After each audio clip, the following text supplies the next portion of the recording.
Selamat pagi, Tuan. Sapa Ken dari balik kemudi saat menjemput Nicholas di rumahnya. Apa agenda pagi ini, Ken? Anda akan bertemu dengan salah satu direktur dari PT Surya Arta, Tuan. Sejenak keduanya hening. Nicholas terlihat sibuk dengan ponsel miliknya karena kini sedang saling bertukar pesan dengan Brandon. Tuan. Ken kembali membuka pembicaraan. Nona Amira sangat cantik, Anda beruntung memilikinya, ujar Ken memberanikan diri untuk mengatakan pada Nicholas tentang Amira. Sahut Nicholas tampak tak acuh, masih sibuk mengetik pesan untuk Brandon. Ken hanya melirik dari balik spion, melihat ekspresi wajah tak peduli dari tuannya. Lalu, ia menghela nafas panjang, merasa harapannya masih sangat panjang untuk direalisasikan. Saya banyak berbincang dengan Nona Amira tadi malam. Agaknya dia seseorang yang pandai bergaul, terbukti obrolan kami mengalir seolah tidak kehabisan bahan pembicaraan, jelas Ken berusaha menarik perhatian Nicholas tentang Amira.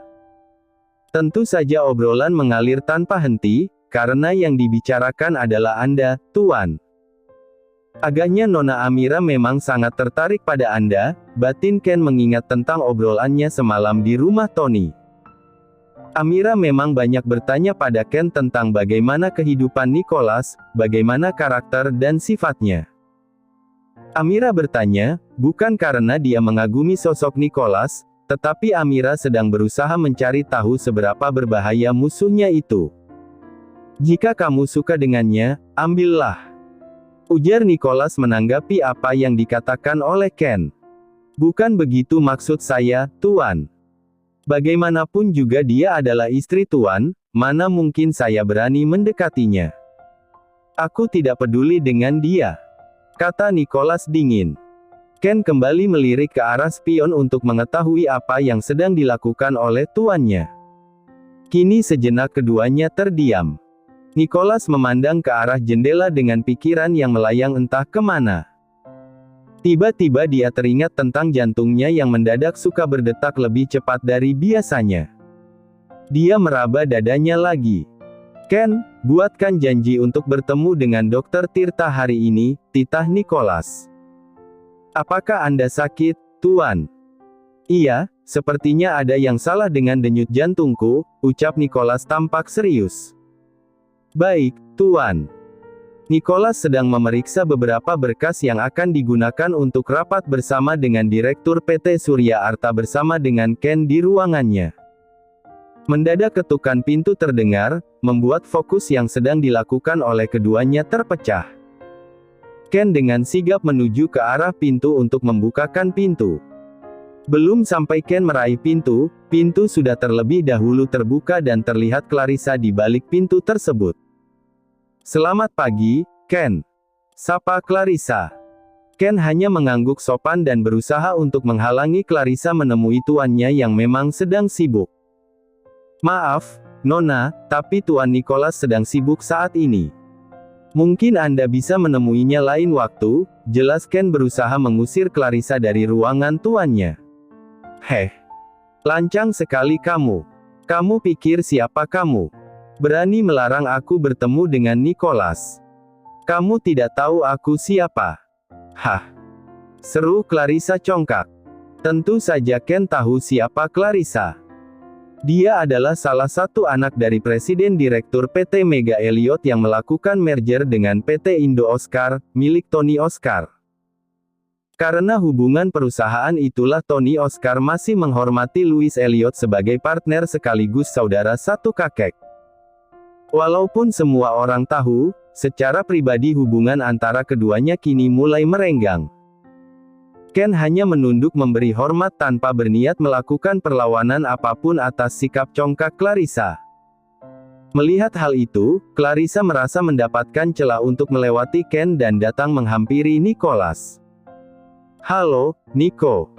Sapa Clarissa berdiri di ujung meja Nicholas sambil tersenyum mencoba menarik perhatian Nicholas.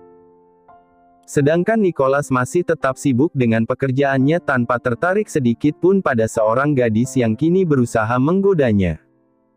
Clarissa melepaskan blazer yang dipakainya, menampilkan sebuah kemeja putih lengan panjang. Lalu tanpa malu dia membuka dua kancing baju bagian atasnya, menampilkan belahan dada yang menggoda. Ya, Clarissa sedang berusaha menarik perhatian Nicholas dengan memamerkan tubuh indahnya. "Nico, lihat aku sebentar, jahat sekali dirimu mengabaikan aku yang sejak tadi berdiri di sini." Rengek Clarissa.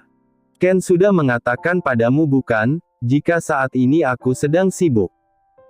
Jadi silakan tinggalkan ruangan ini," ujar Nicholas menatap ke arah Clarissa.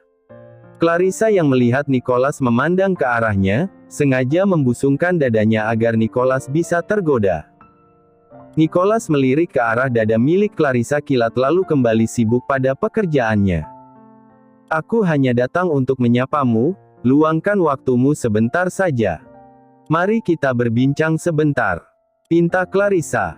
"Aku sibuk," ketus Nicholas, matanya masih fokus pada pekerjaannya. Clarissa mulai jengkel dengan sikap tak acuh dari Nicholas. Dengan berani dia menggeser tubuhnya ke samping Nicholas dan meletakkan tangannya di pundak Nicholas. "Kamu sibuk apa? Mungkin ada yang bisa aku bantu?" ujar Clarissa sambil menunduk ikut mengamati berkas yang dipegang Nicholas. "Enyahlah. Kamu sangat menggangguku." Nicholas menjauhkan dirinya dari Clarissa, membuat jarak. "Nicholas, kamu tahu kan, aku mencintaimu dan menginginkanmu. Aku tidak terima jika kamu mengatakan tidak tertarik pada wanita termasuk aku, tetapi justru menikah dengan gadis jelek seperti Amira." Clarissa mendadak bersungut-sungut, mengungkapkan rasa tidak terimanya dengan apa yang dilakukan oleh Nicholas. "Sudah selesai dengan ocehanmu. Sekarang pergilah," usir Nicholas lagi. "Nicholas.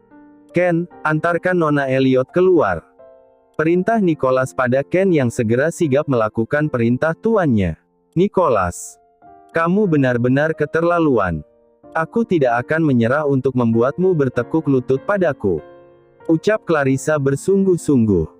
Nicholas hanya tersenyum sinis melihat wajah Clarissa yang tampak berang. "Pergilah. Dan sebelumnya kancingkan bajumu. Sebelum ada hidung belang yang menikmati milikmu yang sengaja kau pamerkan.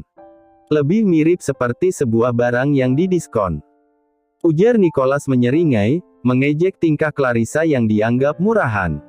Clarissa mendelik mendengar perkataan Nicholas. "Mari Nona, saya antar Anda keluar," ajak Ken sambil menunjuk ke arah pintu.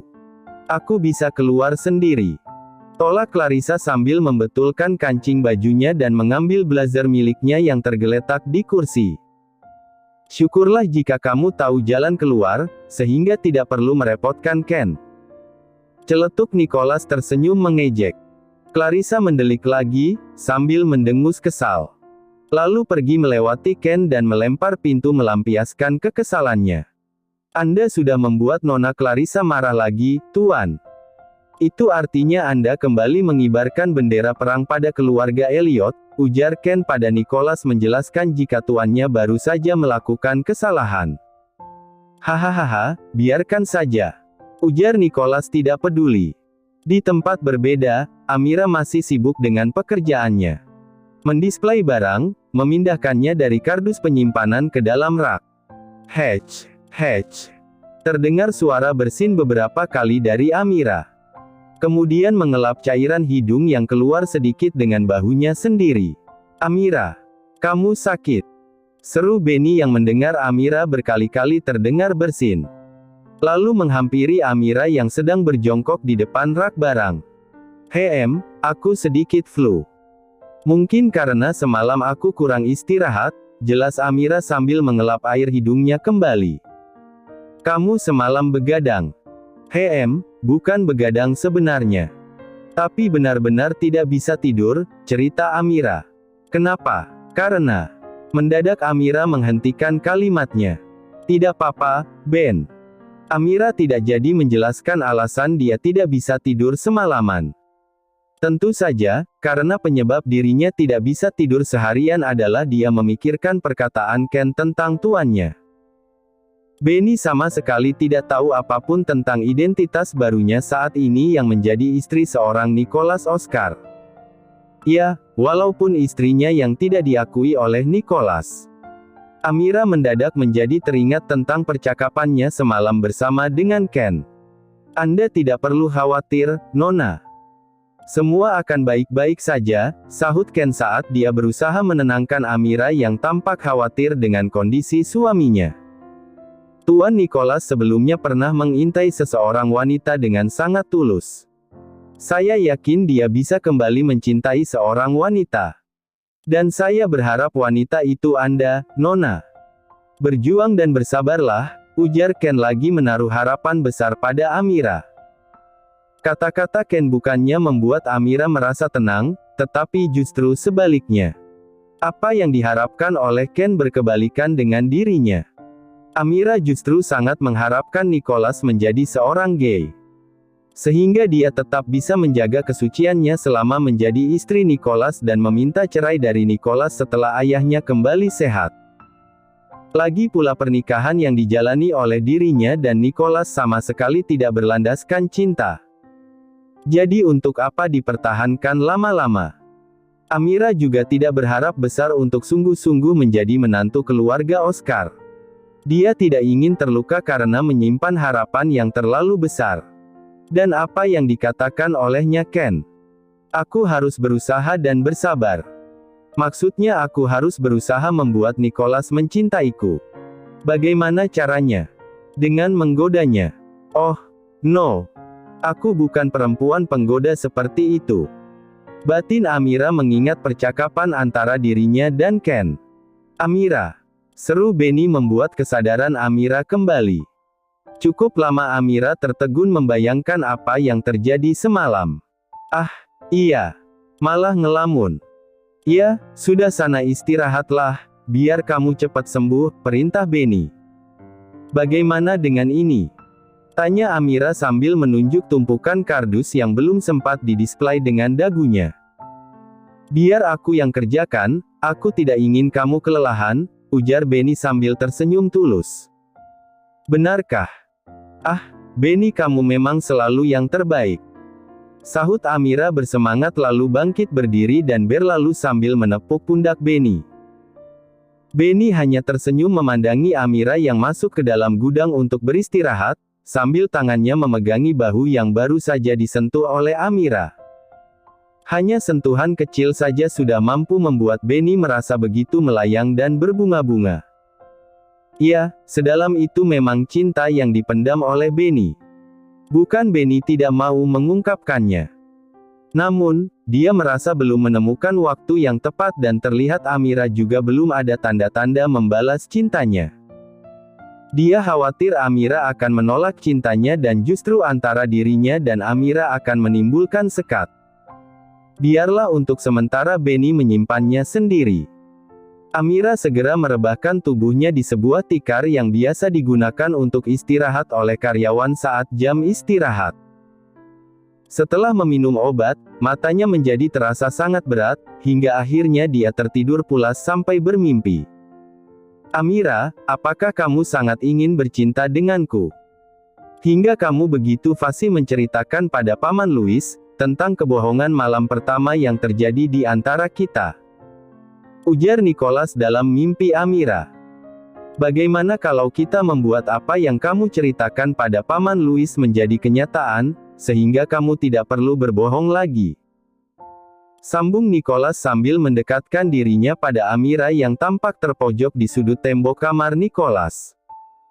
Tidaakkk. Teriak Amira lantang hingga dirinya terbangun. Ada apa, Mir? Tanya Benny sesaat setelah mendengar teriakan dari Amira yang terdengar panik. Hah? Tidak apa-apa, Ben. Aku hanya mengalami mimpi buruk.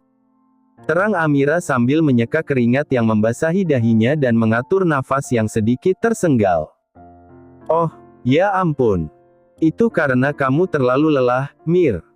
Istirahatlah, sudah minum obat? Tanya Benny lagi sebagai bentuk perhatiannya. Amira hanya mengangguk, lalu Benny tersenyum tenang dan meninggalkan Amira lagi, membiarkan orang yang dia sayangi itu kembali beristirahat. Sial. Bahkan dia mengganggu sampai ke dalam mimpiku. Hidupku menjadi tidak tenang sejak mengenal nama Nicholas. Amira bergumam sambil bersungut-sungut. Diraih ponsel miliknya yang tergeletak di sampingnya. Jika aku tidak bisa mendapatkan informasi dari Ken, mungkin aku bisa mendapatkan informasi dari internet. Dia salah satu orang kaya di Asia, bukan? Pasti namanya mudah untuk ditemukan. Amira mulai bermonolog dengan dirinya sendiri. Jari-jarinya dengan lihai mengetik nama Nicholas Oscar di kolom pencarian. Tak menunggu lama, nama Nicholas Oscar muncul dengan segala pemberitaannya. Amira mulai membaca dengan seksama semua yang berkaitan dengan Nicholas. Dia memang bukan orang sembarangan, seorang presiden direktur di PT Indo Oscar. Lulusan Harvard dan mengambil master di Oxford. Keren juga, puji Amira bersungguh-sungguh sambil terus membaca nyaring setiap kalimat yang dia temukan.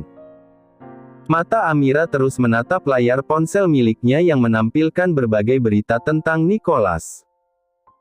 Hingga dia terlihat menjadi sangat serius saat matanya terfokus pada sebuah artikel yang menyatakan jika Nicholas adalah seorang gay.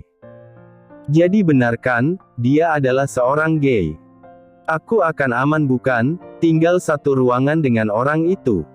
Aku akan tetap suci hingga kami bercerai. Amira terus-menerus meyakinkan dirinya tentang sesuatu yang dia temukan dalam sebuah artikel. Kini Amira sedikit bisa bernafas lega saat dirinya sudah yakin, jika orang yang kini menjadi suaminya memang benar adalah seseorang yang tidak tertarik pada lawan jenis. Baiklah, mari lanjutkan tidurmu Amira. Mulai sekarang aku bisa tidur dengan nyenyak dan tenang.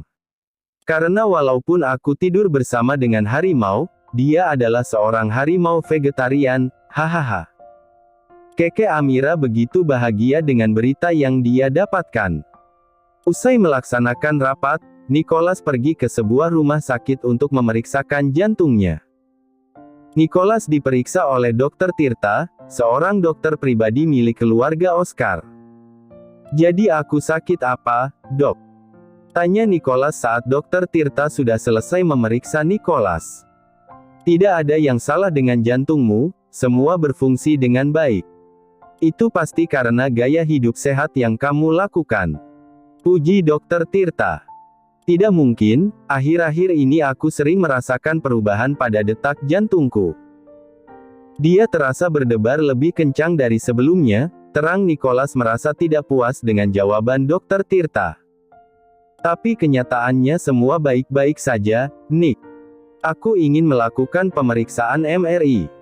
Jawab Nicholas bersikukuh. Kamu tidak perlu melakukannya, karena semua memang baik-baik saja. Jantungmu memompa dengan baik, denyut nadimu normal, tekanan darahmu juga bagus. Semuanya tidak ada yang salah, terang Dr. Tirta sekali lagi. Tidak. Kalau aku bilang salah, ya berarti ada yang salah. Seru Nicholas. Dr. Tirta kini mengalihkan pandangannya pada Ken yang sedang berdiri tak jauh dari Nicholas. Seolah ingin bertanya pada Ken melalui pandangan matanya. Hei, ada apa dengan tuanmu ini? Sedangkan Ken yang memang tidak peka dengan pertanyaan Dr. Tirta lewat pandangannya, hanya bisa tersenyum dalam diam. Hufha. Baiklah Nico, ceritakan padaku. Kapan saat jantungmu berdebar? Tanya Dr. Tirta mencoba mencari penyebab dari kondisi yang dialami oleh Nicholas. Nicholas terdiam seperti sedang berpikir. Cukup lama Nicholas mengingat-ingat saat di mana jantungnya merasa bermasalah. Lalu tiba-tiba matanya sedikit terbelalak, seolah dia terkejut dengan ingatannya sendiri. Melihat perubahan ekspresi dari Nicholas, segera Dr. Tirta mengulang pertanyaannya lagi. Jadi kapan saat jantungmu berdebar dan kamu merasa tidak nyaman? Kini justru Nicholas lah yang ragu untuk menjawab pertanyaan Dr. Tirta. Lalu Nicholas melirik ke arah Ken seperti takut ditertawakan oleh sekretaris pribadinya itu, jika dia mengatakan jantungnya berdebar adalah ketika dia bertemu dengan Amira. saat gadis itu tampil seksi. Padahal jelas-jelas tidak ada yang diunggulkan dari tubuh tipis Amira. Ah sudahlah. Mungkin kau benar, aku baik-baik saja dan hanya butuh banyak istirahat. Kini Nicholas lah yang menyerah dan menerima diagnosis dari Dokter Tirta yang menyatakan jika dirinya hanya kelelahan dan butuh banyak istirahat. Baiklah. Aku resepkan vitamin untukmu, ujar Dokter Tirta lagi sambil menyerahkan kertas resep untuk ditebus. Terima kasih untuk pemeriksaannya. Ucap Nicholas keluar dari ruangan praktek Dokter Tirta. Sepanjang perjalanan Nicholas terlihat diam. Gara-gara pertanyaan Dokter Tirta, tentang penyebab jantungnya yang menjadi berdebar, kini Nicholas jadi menyadari kapan saat itu terjadi. Bayangan Amira kini justru memenuhi otak Nicholas. Sepertinya kini otakku yang bermasalah. Gumam Nicholas kesal.